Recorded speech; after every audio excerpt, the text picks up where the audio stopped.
मंडळ वर्ष 28 उद्घाटन सोहळा कार्यक्रमात उपस्थित असलेले ज्यांच्या शुभास्ते हा उद्घाटनाचा कार्यक्रम संपन्न झाला ते आदरणीय तुळजापूर देवस्थानचे महंत आदरणीय तुकोजी बुवा ज्यांच्या शुभास्ते त्यांच्या अध्यक्षतेखाली हा कार्यक्रम संपन्न होतोय ते या धाराशिव लोकसभा मतदारसंघाचे लाडके खासदार आदरणीय ओमदादा आपल्या सर्वांचे मार्गदर्शक आदरणीय सोपल साहेब उपस्थित सर्व मान्यवर योगेश क्रीडा मंडळाचे हे यंदाचं 28वां वर्ष आहे आणि सांगायला आनंद होतोय की जिल्ह्यात आता हा जर देखभाल बघितला तर हा 1 नंबरचा गावा 100% धारेश्वर राहणार नाही अशा पद्धतीचं काम कलाकारांनी केलेलं आहे। त्याबद्दल त्या कलाकारांचं पण मी मनापासून अभिनंदन करतो, आभार मानतो।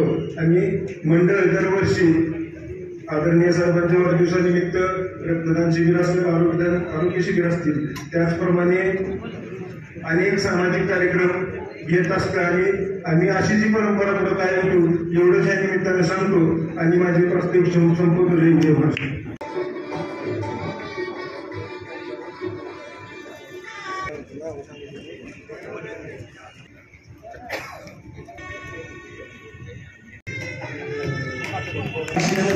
माजी प्रांताध्यक्ष कृष्णराज यांचा सत्कार सुरेश गंटे व संतोष मुस्के करतील।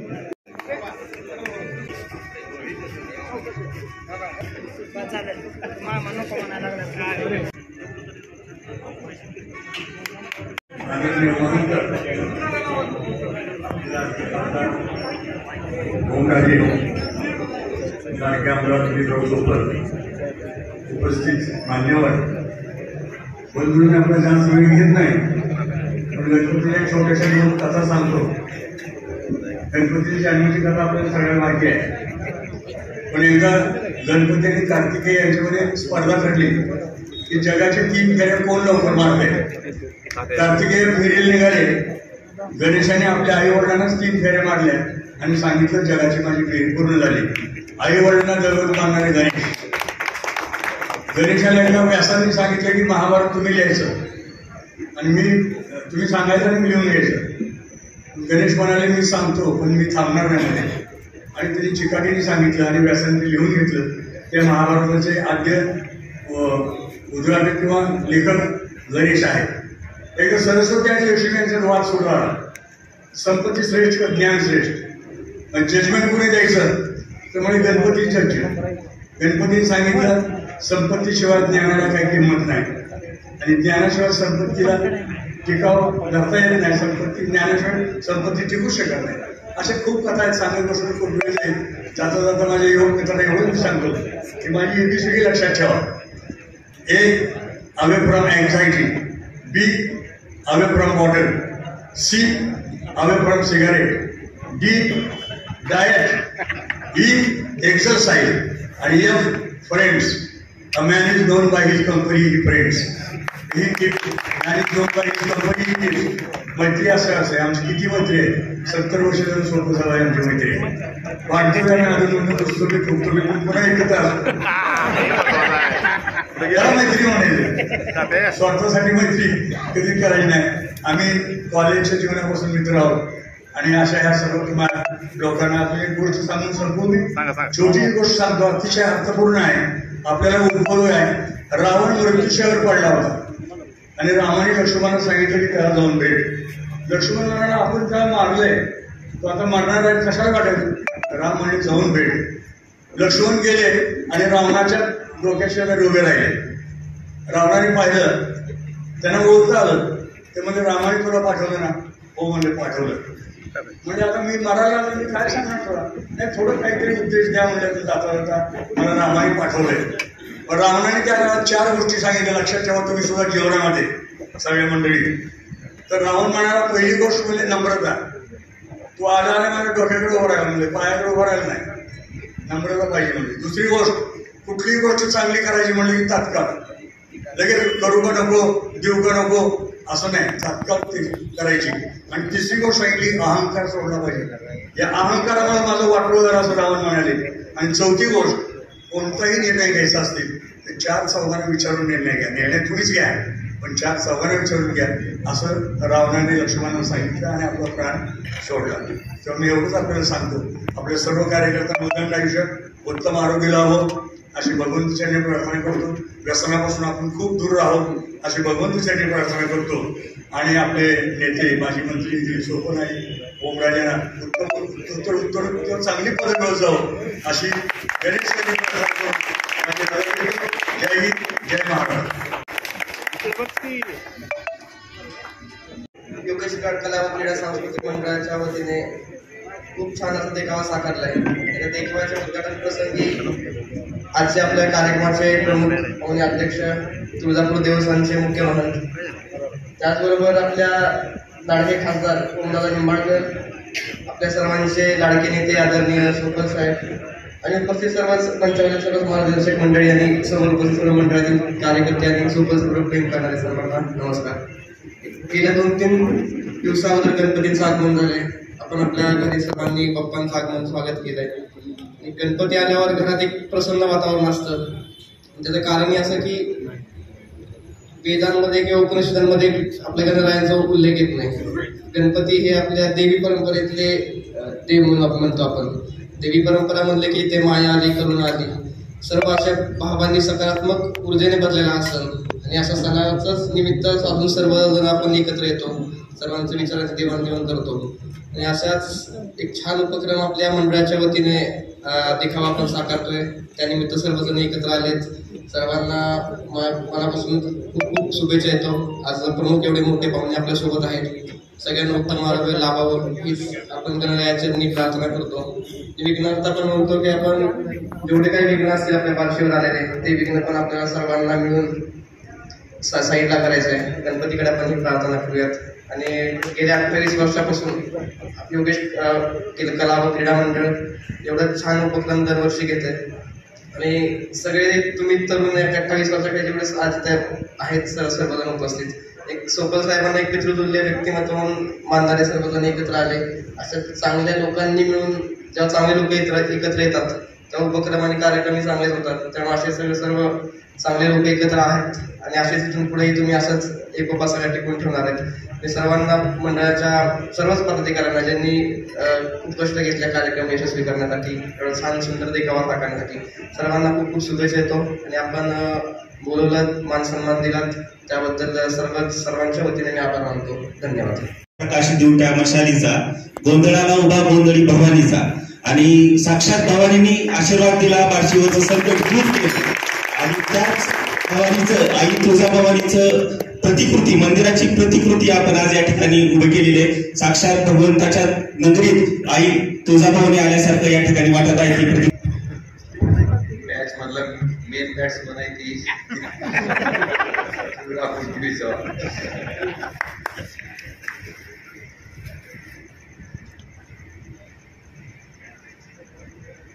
आज या ठिकाणी साहेब मी म्हणजे प्रांजळपणे कबूल करतो की आपण कैलासवासी पवनराजे निंबाळकर साहेबांबरोबर काम केलंय ते. आणि आपण मला वाटतं राजेसाहेबांपेक्षा सुद्धा तुम्ही थोडं वयाने ज्येष्ठ असणार आहे. आणि शेवटी तुमचं राजकीय आयुष्य आणि आमचं पूर्ण आयुष्य याची गणित जरी घातली, मला वाटतं महाराष्ट्राच्या विधानसभेत इतक्या वेळेस आमदार म्हणून निवडून जायचा पराक्रम करणारे आदरणीय दिलीपरावजी सोपल साहेब. त्याच्यामुळे आपणच तुम्हीच काळजी घेत जाऊ. आता मला सारखं म्हणायची काळजी जाऊ नका. साहेबांचा आपण योग्य पद्धतीने सन्मान ठेवणं मला वाटतं आपली जबाबदारी आहे. आणि साहेबांनी महाराष्ट्राच्या मंत्रिमंडळात माजी मंत्री म्हणून सुद्धा या मतदारसंघाचं नेतृत्व केलंय. त्यामुळे तेवढी माझी विनंती आहे की इथं सगळेच जण आज आहेत साहेबाच्या परिवारातले, म्हणून मी आवर्जून तुम्हाला सांगतो की ही प्रोटोकॉल मात्र आपल्या इथं तरी 100% आपण पाळला पाहिजे. आज या आई तुळजाभवानीच्या मंदिराची जी प्रतिकृती आपण गणेश मंडळाच्या योगेश कला आणि क्रीडा मंडळाच्या माध्यमातून या ठिकाणी साकारलेली आहे. या देखाव्याच्या उद्घाटनाप्रसंगी या ठिकाणी मंचावर उपस्थित असलेले आपल्या सगळ्यांचे मार्गदर्शक माजी मंत्री आदरणीय आमदार दिलीपरावजी सोपल साहेब, त्याचबरोबर या देखाव्याचं उद्घाटन ज्यांच्या हस्ते आपण आयोजित केलं होतं ते आई तुळजाभवानीचे महंत आदरणीय तुकोजी बुवा, त्याचबरोबर या कार्यक्रमासाठी आवर्जून उपस्थित असलेले माजी नगराध्यक्ष गणेश नाना जाधव, माजी उपनगराध्यक्ष श्री बाळासाहेबजी आडके, माजी उपनगराध्यक्ष, आमचे तरुण मित्र सन्माननीय कृष्णराज नाना वारबोले, त्याचबरोबर माजी उपनगराध्यक्ष दत्तात्मा शिंदे, माजी नगरसेवक पृथ्वीराजजी रजपूत, माजी नगरसेवक शंकरजी देवकर, माजी नगरसेवक बाबूराव जाधव, श्री नागेश्वर अक्कलकोटे, शिवसेनेचे शहर प्रमुख दिनेशजी नाळे, शहर समन्वयक आनंदी चांदणे, त्याचबरोबर माजी उपनगराध्यक्ष दगडूदाना मांगडे, माजी नगरसेविका संगीताताई मिरकुदळे, रिजवाना शेख, पंचायत समितीचे सदस्य भास्करराव काशीद, शिवसेना विधानसभा प्रमुख सचिनजी चव्हाण, माजी जिल्हा परिषद सदस्य श्रीमंताजी थोरात, सन्माननीय मुन्नादादा शेख आणि साहेबांचे परममित्र आणि मला वाटतं पिंपळीला आल्यावर आम्ही यांचं वक्तृत्व पहिल्यांदा ऐकलं असे श्री साळवे सर, त्याचबरोबर काँग्रेसचे आरगडे मॅडम, बबरूरावजी अय्यर आणि योगेश क्रीडा व सांस्कृतिक मंडळाचे अध्यक्ष आदरणीय योगेश मालक, उत्सव समितीचे अध्यक्ष मनोजाबा पवार, मनीषदादा चव्हाण, मंडळाचे सर्व सदस्य आणि आदरणीय सोपल साहेबांवर प्रेम करणारी सर्व वडीलधारी मंडळी, तरुण मित्र, बंधू आणि भगिनी, आज आई तुळजाभवानीच्या मंदिराची प्रतिकृती इथं सादर करत असताना साक्षात तुळजाभवानीचे महंतच तुकोजी बाबा या ठिकाणी आपल्याला लाभले. आज तुम्ही इथं आहेत म्हटल्यानंतर मला थोड्या काही गोष्टी तुमच्यासमोर बोलणं मला वाटते गरजेचं आहे. आई तुळजाभवानीचं जे तीर्थक्षेत्र आहे ते फक्त धाराशिव जिल्ह्यापुरतं किंवा महाराष्ट्रापुरतं नव्हे तर पूर्ण देशभरात 3.5 शक्तिपीठापैकी एक शक्तिपीठ म्हणून त्या ठिकाणी घडलं जातं. आणि आई तुळजाभवानीच्या चरणी लीन होणारा भाविक हा फार अतिशय श्रद्धेनं त्या ठिकाणी आई तुळजाभवानीच्या तीर्थक्षेत्रामध्ये येतात. आपल्याला माहिती आहे की मागच्या काही दिवसापासून विनाकारण काही ना काही माध्यमातून त्या ठिकाणी चर्चा येतात आणि शेवटी ज्या ऐतिहासिक वास्तू असतात त्या वास्तूला ऐतिहासिक महत्व असते. ज्या दगडांनी किंवा ज्या मंदिरांना त्या ठिकाणी साक्षात छत्रपती शिवाजी महाराजांना त्या ठिकाणी बघितलंय, आई तुळजाभवानीचा आशीर्वाद घेतात. मला वाटतंय त्या वास्तूचं मला वाटतं मूल्य आहे ते अन्यन्न साधारण असं मला वाटतं शब्दात आपण कुणीही ती व्यक्त करू शकत नाही.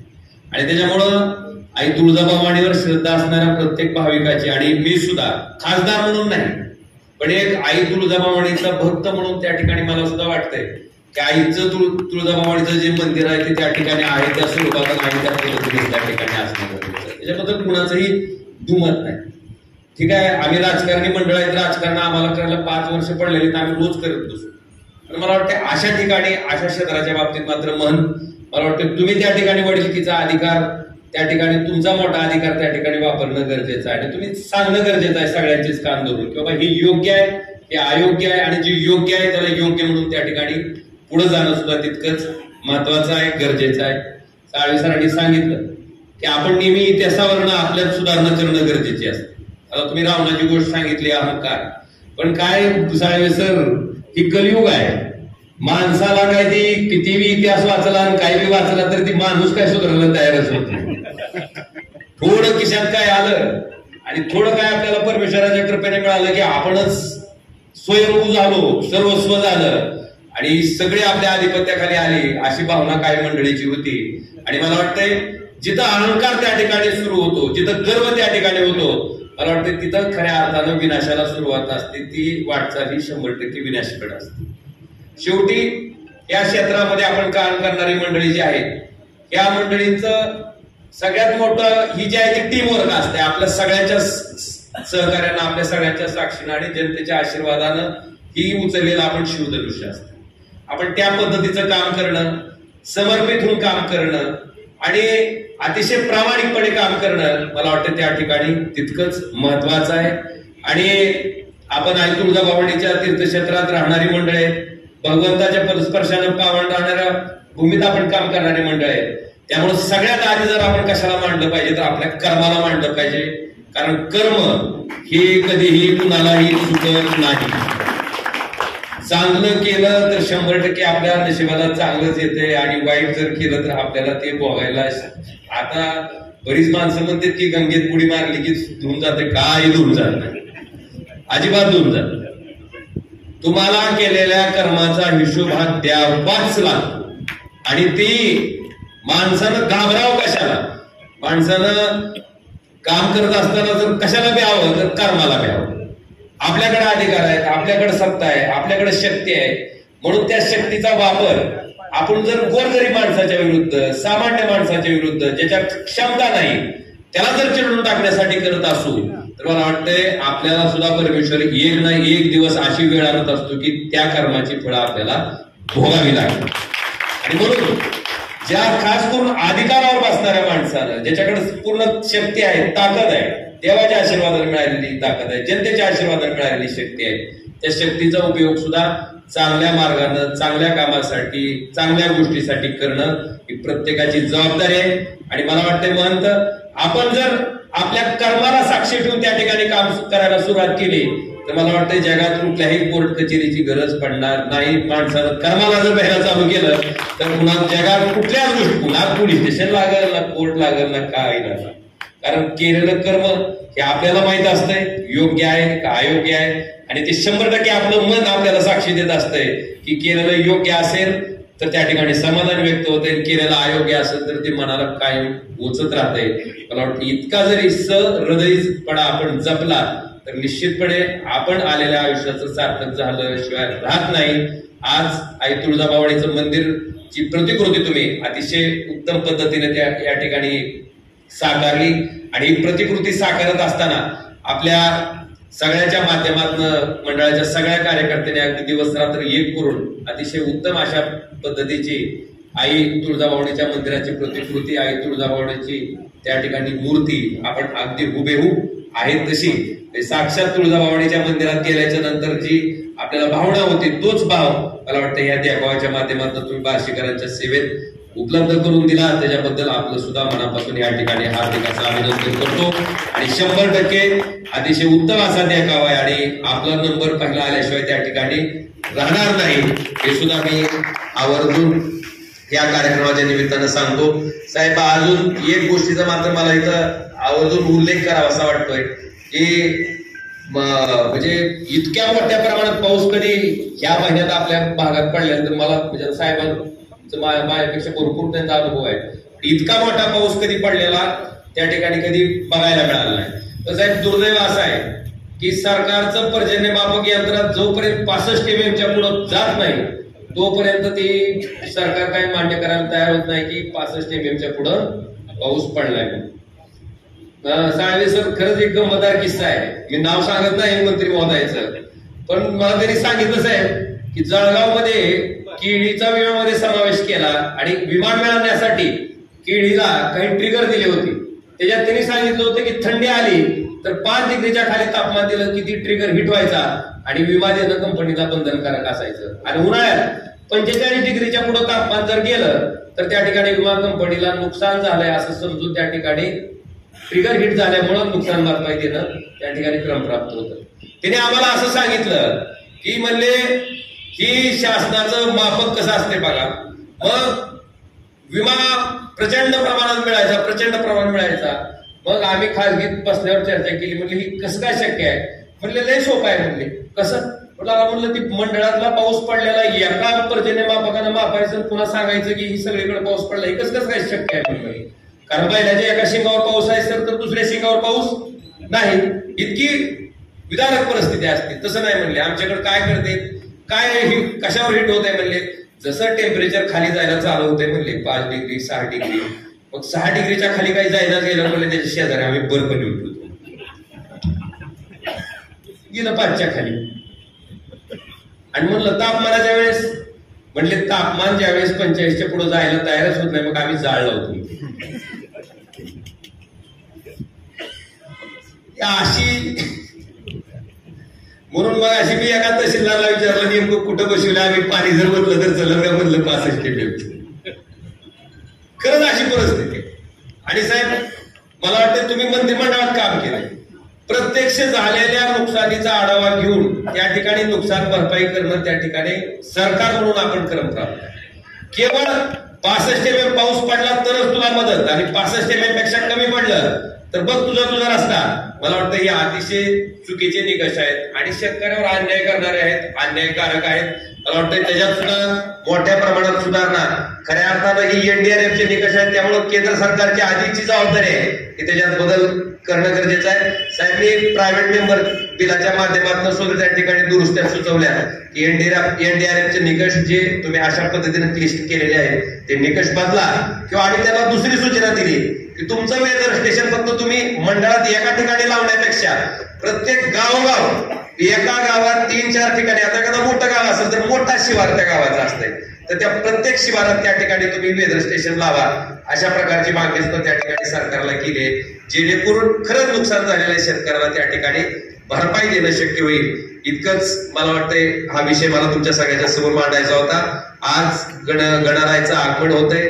गणरायाच्या चरणी एवढीच प्रार्थना करतो की बाबा, प्रचंड आर्थिक अडचणीत आज शेतकरी आमचा बळीराजा आहे. लोक अनेक प्रश्नांना त्या ठिकाणी अतिशय अडचणीत आहेत. मला वाटतं अशा अडचणीच्या प्रसंगात, कष्टाच्या प्रसंगात ज्या ज्या सरकारने त्या ठिकाणी शेतकऱ्यांना कर्जमाफीची घोषणा केली होती, त्यांना कर्जमाफी द्यायची संधी होती, त्या ठिकाणी गणेशानं आपल्या सरकारला द्यावी एवढीच गणेशाच्या चरणी प्रार्थना करतो आणि माझ्या शब्दाला विराम देतो. धन्यवाद.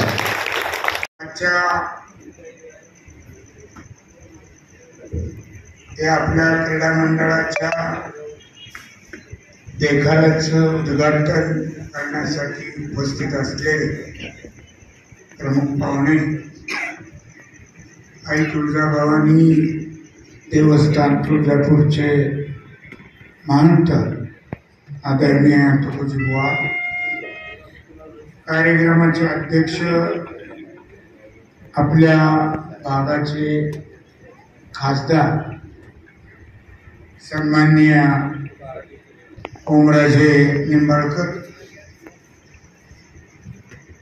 ज्येष्ठ सहकारी प्राचार्य अशोक सावळे, त्यांच्यासारखं साळवे नाव आहे, ते सावळे आहेत, ते मावळे वेगळे आणि सावळे आणि कावळे तर तेव्हा वेगळे.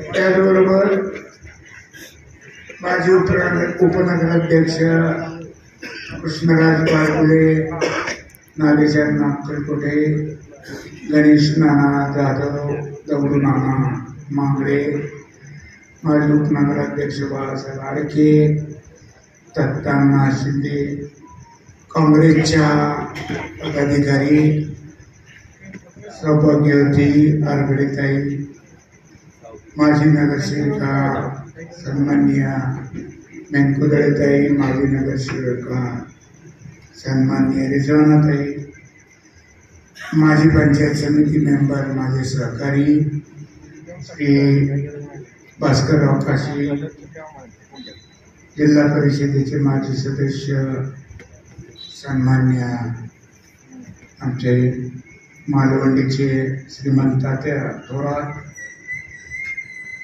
माजी सहकारी सुभाष भाऊ शेळके, माजी नगरसेवक मुन्ना शेटे, त्याचबरोबर शंकर देवकर, बाबुराव जाधव, अय्यर साहेब, माजी नगरसेवक पृथ्वीराज मालक, तुळजापूरवरून आलेले, आणि आम्ही सगळे तुळजापूरला गेल्यावर सगळ्यांची विशेष काळजी घेणारे असे सगळ्यांचे आवडते आनंद रुचकरी साहेब, पत्रकार आत्ता या ठिकाणी सत्कार, आपशिंकर साहेब, फुरडे, चौघच आहेत ना, हा दांडिकेवाले, श्री ओंकार बार्शी टाइम्स ना, बार्शी आहे, त्याचबरोबर मंजुनाथ दारुरकर, काँग्रेसचे पदाधिकारी आमचे रणधीर गायकवाड, सर्वच या मंडळाचे सर्व सन्माननीय पदाधिकारी, विशेषतः अध्यक्ष मनोजभाई पवार, सर्व गणपती अनंत चतुर्थी नंतर त्यांच्यातर्फे सर्वांना भोजनाची सुद्धा सोय देण्यात आलेली आहे. होम पण आहे हे अध्यक्ष मंडळाचे सगळेच हितचिंतक मित्र आणि कार्यक्रमाला उपस्थित असलेले सर्व आता पदाधिकारी आमचे राहिले शिवसेनेचे दिनेश नाळे, आनंद चांदणे, सचिन चव्हाण, कोण राहिले का? नाही. कोण झाले? सर्व सहकारी मित्रांनो, बंधू भगिनी, खूप चांगला असा देखावा मंडळाने दरवर्षी चांगलं ना चांगलं काही ना काही उभं करतात. सुरुवातीची मला वाटतं एक पहिल्या वर्षी होती ती सर्कस होती आणि ती आपल्या आझाद चौकात होती. तिथून मग वेगवेगळे असे देखावे साईबाबांचं होतं, स्वामी समर्थांचं, मला वाटतं सुभाषनगर मित्रमंडळाकडे होतं, अनिल मित्रमंडळाने खूप ती मूर्ती अजून आमच्या नाना कदमाने जपून ठेवलेली. सुंदर मूर्ती बळेवाडीला. अशा वेगवेगळे देखावे आणि वार्षिक गणेशोत्सव म्हणले तर चांगल्या प्रकारचे देखावे हे पाहायला मिळणारं गाव म्हणजे पूर्वी पुण्याच्या खालोखाल देखावे वार्षिकच ते तर आहेच, पण त्याही पूर्वी मंडळाचे कार्यकर्ते देखावे उभं करत होते. आता जरा रेडीमेड पद्धत सुरू झालेली आहे. म्हणजे तसा आमचं शेतकरी गणेश मंडळ, आमचे शशिकांत बापूचे चिरंजीव उदय, शेवटपर्यंत त्यांनी एक सुंदर स्वतः कार्यकर्त्यांना घेऊन चांगले चांगले देखावे उभं केलेले. अशा अनेक मंडळ. फार पूर्वी म्हणजे मी शाळेत असताना या गावात संगीताचे फार मोठे भारतात नावाजलेले कलाकार, शास्त्रोक्त संगीतातले, ते येऊन गेलेले. अगदी गोपीकृष्ण, वैजंतीमाला यांचे भरतनाट्यमचे कार्यक्रम झालेले. तुम्ही काय म्हणले? मुकेश, हा गायक मुकेश. या अशी फार मोठी परंपरा या गावातल्या गणेशोत्सवाला आहे आणि त्या परंपरेला अनुसरूनच धार्मिक सामाजिक देखावे करणारे आमच्या आडव्या रस्त्याला मंडळ आहे. खूप डोळ्यात अंजन घालणारा असं दरवेळेस विषय घेऊन आनंद लुंगारे आणि त्याचे सहकारी राहुल कुंकुल वगैरे फार सुंदर देखावे उभे करतात. अशा परंपरेतलं हे एक मंडळ आहे. आणि आई तुळजाभवानी खरं महाराष्ट्राचं तर कुलदैवत आहेच, पण भारतातल्या शक्तिपीठापैकी एक आहे. त्यामुळं आणि आमचे म्हणजे ओमराजे मी 21 वर्ष चालत गेलेलो आहे. म्हणजे काही निवडून यावं म्हणून नाही. सुरुवातीला आम्ही नमस्कार 78 साली आमचे किशनराव देशमुख निवडून यावे म्हणून, आणि ते निवडून आल्यावर भर उन्हाळ्यात आम्ही पायी चालत गेलेलो आहे. तिथनं एक 21 वर्ष. मग पौर्णिमेला, दर पौर्णिमेला मग आईच्या आशीर्वादाने लॉटरी लागली. 85, 90, 95 दोनदा झटकाही खावा लागला. काही यायचं बोलायला नाही, हा पेपर जनतेने लिहायचा आहे. त्यामुळं सगळं श्रद्धेनं जे काम होतं, छत्रपती शिवाजी महाराजांची आईवर आणि आई तुळजाभवानीवरची श्रद्धा होती. ते कुणाला तरी वाटलं होतं का की एक स्वराज्य निर्माण करू शकतील, अशी त्या काळची परिस्थिती नव्हती. अनेक पराक्रमी सरदार त्यावेळेच्या वेगवेगळ्या सत्तेचे मांडलिक होते, पण छत्रपतींनी आई तुळजाभवानी, आई जिजाऊवर गाढ श्रद्धा असल्यामुळं न भूतो असा पराक्रम केला आणि स्वराज्याची स्थापना केली. ते उगाच होत नसतं. त्याला जसं चांगल्या कामाला भगवंताचं अधिष्ठान लागतं, तसं पराक्रमाला आई तुळजाभवानीवरची श्रद्धाच असावी लागते. आणि ती श्रद्धा माणसाला आपल्या आयुष्यात चांगलं कर्म करण्यासाठी प्रेरणा देत असते. आणि ती प्रेरणा बार्शीकरांनी घ्यावी अशा पद्धतीचा देखावा तुम्ही सगळ्या सहकाऱ्यांनी उभा केलेला आहे. तुम्हाला मनापासून धन्यवाद देतो. सरांनी खूप चांगल्या गोष्टी सांगितल्या, म्हणजे ते पाळो न पाळो पण सांगितलं सुंदर. पण त्यातली एक गोष्ट ते मला सांगायची ती त्यांची चुकून राहिली की 1 नंबर पुढं 0 जेवढं देताल तेवढी किंमत वाढते. एक आकडा 1 पुढं 10 लिहिलं, 0 टाकलं तर 10, 2, 100, 3, 1000, 4 काय ते 10,000 लाख वगैरे. मग त्यातला 1 जर नसेल तर ते त्या 0ला 0 किंमत आहे.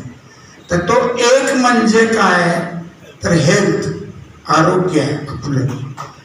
आणि मग तुमचा पैसा, सत्ता, संपत्ती, काय तुमची कीर्ती, उद्योग धंदाने पुढचे 0 आहे. तब्येत असेल तर या सगळ्याला किंमत आहे. म्हणून आज 76व्या वर्षी आम्ही दोघंही अजून नीट आहोत. 1 वर्ष पुढं आहे, चुकून जन्मतारीख लागलेली असते आणि त्यामुळं मला ज्येष्ठ आहेत ते तारखेने. आणि त्यामुळे ते असं मला मधून मधून असे चांगले उपदेश करत असतात. पालन करतील न करतील ते वेळ. उपदेश प्राचार्य असल्यामुळे त्यांना ते करणं भाग आहे, सवय लागलेली, वळण पडली इंद्रिया, तसा आहे त्यातला प्रकार आहे. पण चांगल्या गोष्टी त्यांनी आज या ठिकाणी सांगितल्या. सर तुमचं सुद्धा मनापासून आभार. असंच चांगलं चांगलं सांगत जावा, चांगलं वागत जावा आमच्याशी. जास्त वेगळ्या मित्र असल्यामुळे. आणि ती काय व्हायला लागलं आजकाल एकदम 70 वर्ष बरोबर आहे म्हणली. आमची वय 75 संपून 76, म्हणजे 5व्या वर्षी आपण पहिले सुद्धा नव्हतो. आणि तुम्हाला तर चिठ्ठी पण नव्हती. त्या काळात ती जरा विस्मरण व्हायला लागलं बरं ना. तुम्ही 60 म्हणत जावा. 16व्या वर्षी आपण एकत्र होतो. 60 वर्ष बरोबर आहे तुमचा. कायम लक्षात ठेवा, 60 वर्षाची आपली मैत्री आहे. आणि आमची मैत्री म्हणजे यांच्यावर आमचा विश्वास आहे, यांचा आमच्यावर विश्वास त्यामुळे ते नेहमी म्हणतात आमची मैत्री अविश्वासावर आधारित आहे. ती एका बाजूने अविश्वास. आणि त्यांना ते सोडून त्यांचा कुणावरही विश्वास नाही. असे आमचे खास मित्र आहेत. तुम्हालाही बरेच दिवस त्यांची कंपनी लाभलेली आहे. आणि विशेष म्हणजे ते तुळजापूरचे जावई असल्यामुळे आम्हाला त्यांची काळजी घ्यावी लागते. एवढं खूप झालं. आता बोलत नाही. चांगला देखावा चांगल्या पद्धतीने उभा केला. परत एकदा सगळ्यांचं, सर्वच कार्यकर्ते झटणारे, आशीर्वाद देणारे, ज्येष्ठ आहेत, काही सहकारी तरुण आहेत, या सगळ्यांना मनापासून धन्यवाद देतो. आणि माझे 2 शब्द संबोधतो. जय हिंद, जय महाराष्ट्र. आपल्या मंडळाचं जे आधी काम करायचे नाना लोहार यांचे चिरंजीव हर्षद लोहार यांचं परवा दुःखद निधन झालं. त्यांचं आपल्या मंडळाला कायम असं सहकार्य असायचं, जे डेकोरेशन वगैरे देखावे असायचे त्यासाठी. ते हर्षदचं परवा दुःखद निधन झालं, त्याबद्दल आपण 2 मिनिट श्रद्धांजली वाहणार आहोत.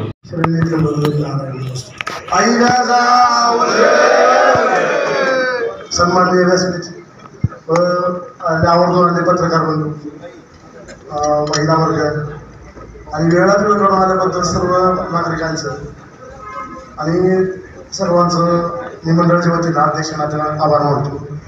आमच्या पाठीवर आमच्या मंडळाबद्दल शिवसाहेबांचा सदैव हात असतो. आमच्या मागे आमचं सगळ्यात मोठं नेतृत्व खंबीर नेतृत्व सोबत यांचा जो आमच्यावर विश्वास आहे तो विश्वास आम्ही मंडळाच्या सर्व वर्षी कधी 11 दरवर्षी साधे बाकीचे सर्व स्तुत्य करून जो तुम्ही विश्वास आमच्यावर दाखवला तो आम्ही सतत असाच पुढे नेऊ एवढे बोलू शकतो आणि सर्वजण वेळेवर उपस्थित राहिल्याबद्दल